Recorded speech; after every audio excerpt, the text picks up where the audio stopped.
ونستعينه ونستغفره ونؤمن به ونتوكل عليه ونعوذ بالله من شرور أنفسنا ومن سيئات أعمالنا.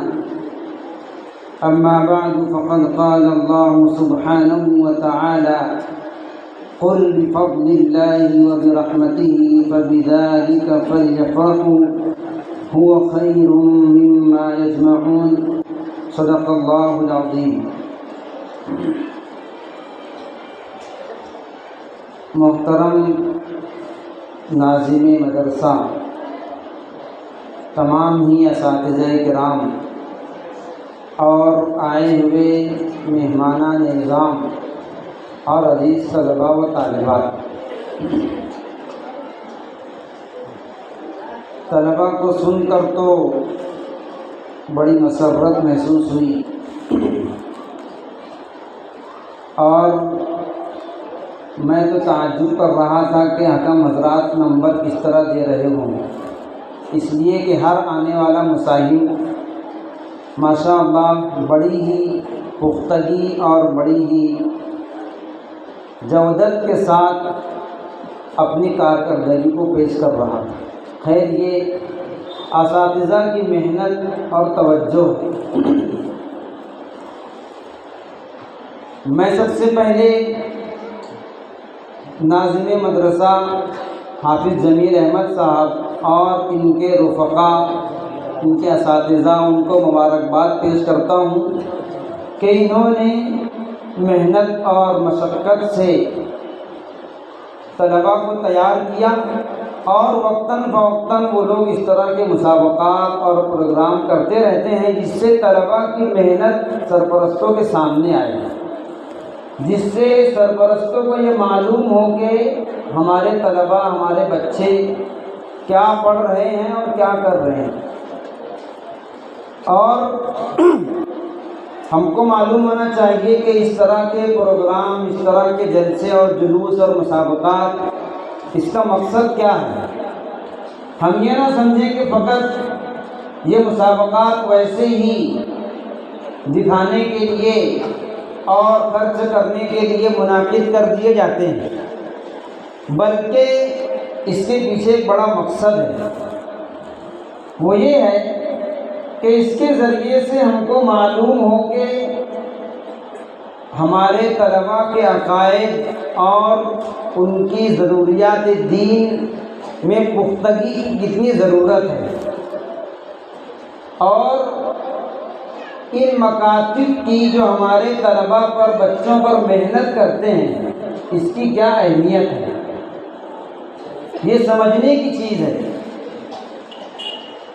آج ہمارے معاشرے سے مکاتب دینیہ کی اہمیت نکل چکی ہے۔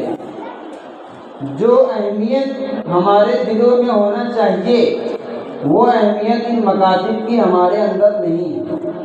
میں بالکل واضح اور کھلے الفاظ میں کہوں گا کہ جتنی اہمیت ان مکاتب کی ہمارے اندر ہونی چاہیے، جو ہمارے بچوں کے مستقبل کو روشن کر رہے ہیں، جو ہمارے بچوں کے مستقبل کو سنوار رہے ہیں اور ان کی دنیا اور آخرت بنا رہے ہیں، ان کی ہماری نظروں میں کتنی اہمیت ہے۔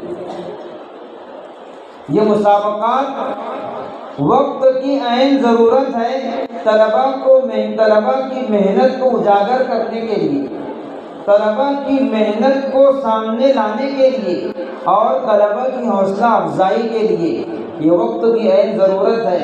ہم یہ نہ سمجھیں کہ مسابقہ یہ وقت کی کوئی نئی ایجاد ہے۔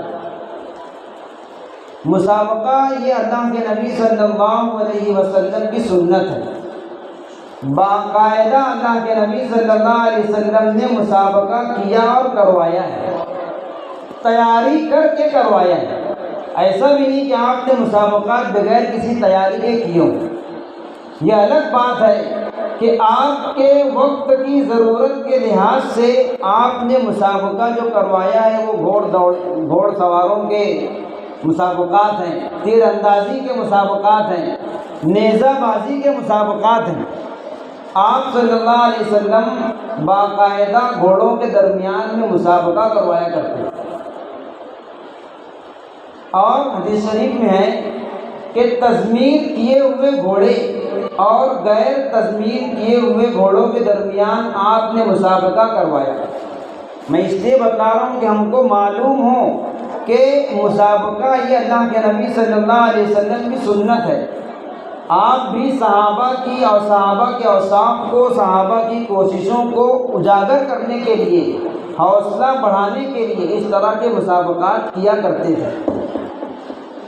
یہ مسابقات جو ہوا کرتے تھے اس وقت کی ضرورت تھی وہ یہ کہ اس وقت مسلمانوں پر اعلاء کلمت اللہ کے لیے، اللہ کے کلمے کو بلند کرنے کے لیے جہاد فرض تھا۔ جہاد فرض تھا، جہاد کی مشق اور جہاد کی ٹریننگ کے لیے آپ صلی اللہ علیہ وسلم گھوڑ سواروں میں، تیر اندازی میں باقاعدہ مسابقہ کیا کرتے تھے۔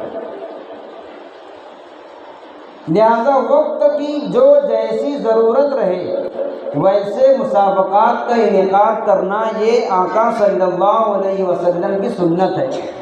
اور اس وقت دینیات کے مسابقات، ایسے مسابقات جس سے ہماری نسل عقائد کے اندر پختہ ہو، ان کے عقائد مضبوط ہوں، یہ وقت کی عین ضرورت ہے۔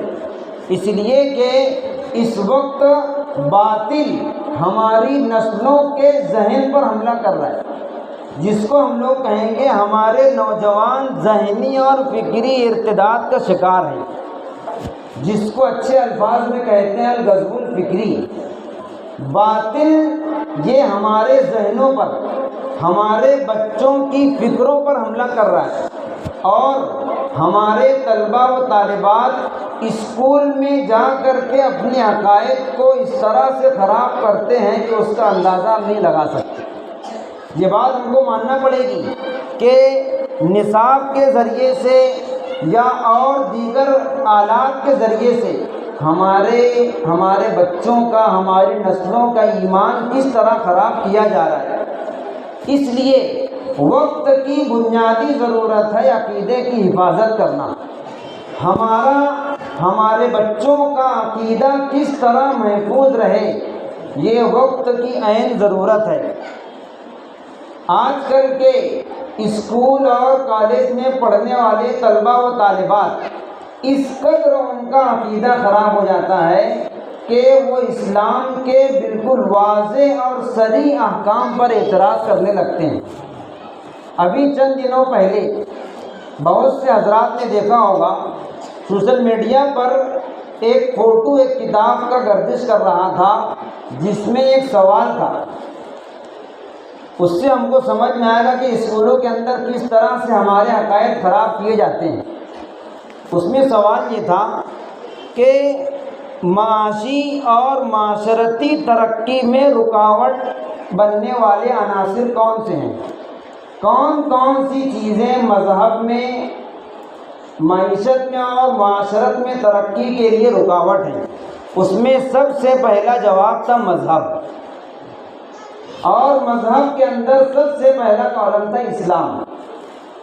اسلام کے کئی ارکان پر اس میں اعتراض کیا گیا کہ اسلام میں ایک حکم پردہ ہے جو عورتوں کو مردوں کے ساتھ چلنے سے روکتا ہے، اور معاشرتی ترقی بغیر پردے کے باہر آئے بغیر نہیں ہو سکتی۔ دوسری بات اس کے اندر یہ کہی گئی کہ اسلام سود سے منع کرتا ہے، اور معیشت میں ترقی سود کے بغیر مشکل ہے۔ یہ اسکول کی کتابوں کے اندر لکھا اور پڑھایا جا رہا ہے۔ اس سے ہماری نسلوں کا ایمان اور عقیدہ محفوظ نہیں رہے گا۔ ان مکاتب کے اندر اس کی کوشش کی جاتی ہے کہ بچپن میں ہمارے طلبہ و طالبات کے ذہن و دماغ میں عقیدے کو محفوظ کر دیا جائے، عقیدے کو اس طرح بیٹھا دیا جائے کہ پھر وہ کسی ماحول میں اور کسی معاشرے میں چلے جائیں، کیسی بھی طاقت ان کے سامنے آ جائے اور کیسی ہی لالچ دے دی جائے، لیکن وہ اپنے ایمان کا سودا نہیں کریں۔ ہم لوگ وقتاً فوقتاً سنتے رہتے ہیں کہ فلاں نوجوان نے، فلاں لڑکی نے ارتداد کو اختیار کر لیا، ایمان سے منہ پھیر لیا۔ اس کی وجہ بنیادی وجہ یہ ہے کہ بچپن میں عقیدہ محفوظ نہیں کرایا گیا، عقیدے پر محنت نہیں کی گئی۔ یہ مکاتب اور یہ شعبہ دینیات خاص طور سے اس کے ذریعے سے بچوں کے عقائد کو محفوظ کیا جاتا ہے۔ سب سے بنیادی چیز ہے عقیدہ، سب سے بنیادی چیز عقیدہ ہے۔ اگر ہم نے اپنے بچوں کے عقائد کو محفوظ کر لیا تو گویا کہ ہم مطمئن ہیں، اور وہ عقائد محفوظ ہوں گے ان مکاتب کے ذریعے سے۔ میں آخری بات کہوں گا اور بات ختم کروں گا۔ حضرت شیخ الہند رحمۃ اللہ علیہ ہمارے اکابر میں سر فہرست ہیں، اور آپ کا ہندوستان کی قوم پر بڑا احسان ہے کہ آپ نے انگریزوں کے چنگل سے انسانیت کو آزاد کرنے کے لیے، آزاد کرانے کے لیے انتھک کوششیں کی ہیں۔ حضرت شیخ الہند قدس سرہ جب آپ جیل سے باہر آئے تو آپ نے جو بات کہی اپنی فراست ایمانی سے، وہ ہم سب کے لیے غور کرنے کے قابل ہے۔ آپ نے یہ فرمایا کہ میں جیل کے اندر رہ کر میں نے غور کیا، سوچا کہ مسلمانوں کا مستقبل کس طرح محفوظ رہ سکتا ہے، ہماری نسلوں کا ایمان محفوظ کیسے رہے گا۔ اس کے لیے دو طریقے بتلائے، ایک یہ کہ آپسی اتحاد اور اتفاق، آپس میں انتشار اور اختلاف سے بچا جائے، اور دوسری چیز جو بیان فرمائی وہ ہے مکاتب کا قیام۔ آپ نے فرمایا بستی بستی، گاؤں گاؤں، محلے محلے میں مکاتب قائم کیے جائیں، اور مکاتب قائم کر کے اس میں اپنے بچوں کو دین کی، اسلام کی بنیادی تعلیمات دی جائے۔ یہ حضرت شیخ الہند رحمۃ اللہ علیہ نے جیل سے نکلنے کے بعد قوم کو نصیحت فرمائی کہ یہ وقت کی عین ضرورت ہے، اور مکاتب کا قیام کہنا چاہیے کہ فرض عین ہے۔ آپ یہ سمجھ لیں مکاتب کی اہمیت اس سے سمجھ میں آئے گی کہ مدارس جو ہیں، بڑے بڑے مدارس، ان کا قیام فرض کفایہ ہے، اور مکاتب کا قیام جس کے ذریعے سے ہمارے بچوں کے بنیادی عقائد درست ہوں، ان کا قیام فرض عین ہے۔ کیسے فرض عین ہے؟ مشہور حدیث ہے، طلب العلم فریضۃ علی کل مسلم، ہر مسلمان مرد عورت پر علم کا حاصل کرنا فرض ہے۔ جس علم کا حاصل کرنا ہر مسلمان مرد عورت پر فرض ہے وہ ہے ضروریات دین، بنیادی چیزیں جس سے آدمی صحیح طریقے سے دین پر چل سکے، عمل کر سکے، اتنے دین کا سیکھنا ہر مسلمان مرد عورت پر فرض ہے۔ اس لیے میں کہہ رہا ہوں کہ مکاتب کا قیام فرض عین کے درجے میں ہے، اور مکاتب کا قیام یہ پورے معاشرے اور پوری عوام کی امداد اور تعاون سے ہوگا۔ ہم یہ نہ سمجھیں کہ مدرسہ کسی مولوی نے اور کسی مولانا نے شروع کر دیا تو وہ انہی کی ذمہ داری ہے۔ یہ پورے گاؤں، پورے محلے اور پورے مسلمانوں کی مذہبی ذمہ داری ہے کہ وہ اپنے علاقے کے مکاتب کو بہت مضبوط کریں، بہت مستحکم کریں، اتنا مستحکم کریں کہ ہر علاقے والے اپنے مکتب کے خود کفیل ہو جائیں، ان کو دوسری جگہ جانے کی ضرورت ہی نہ پڑے۔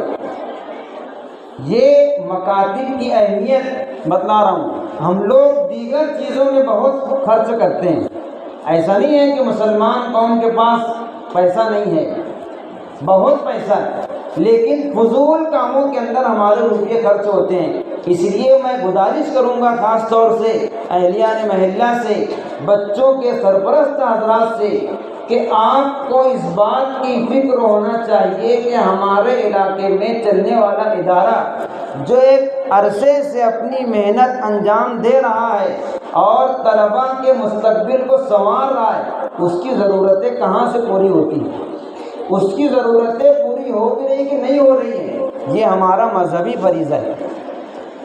یہ ہمارا مذہبی فریضہ ہے کہ ہم اس کی فکر کریں اور جس طرح بھی ہو سکے جسمانی اعتبار سے، مالی اعتبار سے اس کا تعاون کریں۔ سب سے بڑا تعاون اس کا یہ ہے کہ محلے کے 100% طلباء مدرسے میں آنا چاہیے۔ 100% طلباء، تبھی کل کو جا کر کے 100% نوجوان دیندار ہوں گے۔ جب بچپن میں 100% طلباء مکتب آئیں گے تو یہی طلباء اور یہی بچے آئندہ چل کے نوجوان بنیں گے اور وہاں سے ہم کو ایک صالح اور ایک نیک معاشرہ ملے گا۔ سب سے بڑی امداد یہ ہے کہ 100% طلباء مدرسے کی تعلیم، مکتب کی تعلیم حاصل کریں اور اس کے بعد دیگر جو بھی ضروریات ہیں، میں درخواست کروں گا تمام لوگوں سے کہ اس بات کی فکر کریں کہ ہر طرح کا تعاون پیش کریں، ہر طرح کا تعاون پیش کریں۔ ہم لوگ دنیاوی تعلیمات پر، عصری تعلیم جس کے بارے میں یہ بھی گارنٹی نہیں ہے کہ دنیا کے اندر ہی بچوں کو نفع دے گی، کوئی گارنٹی نہیں ہے، اس پر بہت خرچ کرتے ہیں، بے انتہا خرچ کرتے ہیں، جیسا مطالبہ ہوتا ہے ویسا خرچ کرتے ہیں۔ مدارس کے اوپر ہم لوگ کتنا خرچ کرتے ہیں یہ ہر شخص خود ہی سوچ اور سمجھ سکتا ہے۔ ہمارا حال یہ ہے، ایک تلخ حقیقت بیان کروں گا، ہمارا حال یہ ہے کہ مدرسے کی یا مسجد کی رسید ہماری 10 سال پہلے اگر 20 روپے کی تھی تو 10 سال کے بعد بھی 20 روپے کی رہتی ہے، اس میں خود اضافہ نہیں ہوتا۔ یہ ہمارے اپنے معاشرے کا حال ہے کہ مسجد یا مدرسے کی رسید اگر 10 سال پہلے ہم نے 20 روپے کی بنائی تھی تو آج 10 سال کا عرصہ ہو گیا 20 ہی روپے کی ہے۔ دنیا بدل گئی ہے، مہنگائیاں آسمان پر چڑھ رہی ہیں، لیکن ہماری امداد میں اضافہ نہیں ہوتا۔ یہ اس بات کی علامت ہے کہ ہمارے دلوں میں مکاتب کی اتنی اہمیت نہیں ہے۔ اس لیے تمام لوگ مکاتب کی اہمیت کو سمجھیں اور جس طرح کا جیسا تعاون درکار ہو، جسمانی، مالی، ہر طرح کا ادارے کا تعاون کریں، ہر طرح سے کام آئیں۔ اللہ رب العزت اسی کے ذریعے سے ہمارے بچوں کے مستقبل کو روشن بنائیں گے، ہمارے بچوں کے عقیدے کو، ایمان کو محفوظ رکھیں گے۔ اللہ رب العزت سے دعا ہے کہ اللہ تعالیٰ ادارے کو ہر طرح کی ترقی عطا فرمائے، نظر بد سے بچائے، طلباء کو، طالبات کو اپنے مستقبل کا ستارہ بنائے اور امید سے بڑھ کر کامیابی عطا فرمائے۔ جزاک اللہ خیر۔ الحمدللہ تمام سامعین کے سامنے مفتی صاحب نے نہایت ہی مختصر انداز میں ایک جامع خطاب کیا اور ہم کو اس بات کی تلقین کی کہ سب سے پہلے ہم